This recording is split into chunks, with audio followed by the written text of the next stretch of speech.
औज़ुबिल्लाहिमिनश्शैतानिर्रजीम बिस्मिल्लाहिर्रहमानिर्रहीम। अस्सलाम वालेकुम। कैसे हैं मेरे प्यारे प्यारे व्यूअर्स? अल्हम्दुलिल्लाह हम सब खैरियत से हैं। आज हम बनाने जा रहे हैं मीठा आमलेट, बग़ैर टूटे हुए मीठा आमलेट। बहुत सारे लोग शिकायत करते हैं कि मीठा आमलेट हमारा टूट जाता है, लेकिन जिस तरह से मैं आपको बताऊंगी बिल्कुल भी नहीं टूटेगा। सबसे पहले मैंने एक कटोरी ली है, उसके अंदर मैंने 2 से 3 चम्मच गरम गरम दूध डाला है। आप नॉर्मल भी ले सकते हैं, लेकिन मैंने गरम गरम डाला। लेकिन अगर मेरी इस तरकीब को आप ट्राई करेंगे तो कभी भी ऑमलेट नहीं टूटेगा। सबसे पहले मैंने इसके अंदर डाली है चीनी मैंने ली है तकरीबन 1.5 स्पून।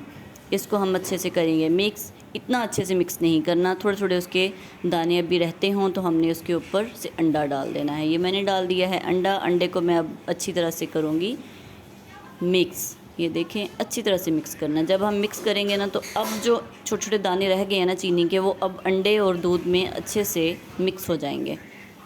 ये देखें, इसको फेंट लेना है, मज़ीद फेंटना है, फेंटी जाना है।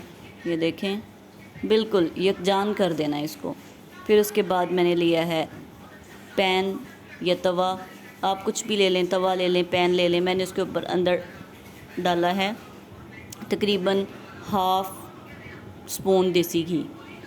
और जो कोई भी आप चीज़ ले रहे हैं, घी ले रहे हैं, ऑयल ले रहे हैं, आपने उसको ज़्यादा गर्म नहीं करना। मैंने भी उसको ज़्यादा गर्म नहीं किया। जब हल्का सा गर्म हुआ है तो उसके ऊपर मैंने डाल दिया है अपना मीठा आमलेट का मिक्सचर।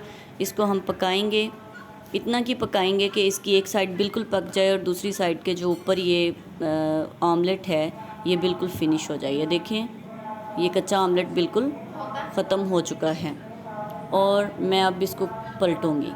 ये देखें, बिल्कुल भी नहीं ये टूटेगा। इस तरह से पलट लिया है मैंने इसको। एक साइड मेरी बिल्कुल पक चुकी है, दूसरी साइड मेरी पक रही है।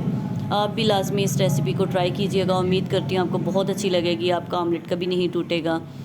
अगर आपको मेरी रेसिपी अच्छी लगी है, मेरा व्लॉग अच्छा लगा है, तो लाजमी तौर पर कमेंट में बताइएगा। मेरी वीडियो को लाइक कीजिएगा और मेरे चैनल को सब्सक्राइब कीजिएगा। Thank you so much. आप सबकी दुआएं हैं। उम्मीद करती हूँ कि आप लाजमी तौर पर मेरा इस चीज़ में साथ देंगे। थैंक यू जी। अल्लाह हाफिज़। आप भी लाजमी इस आमलेट को खाइएगा। अब मैं खाने लगी हूँ। अल्लाह हाफिज़।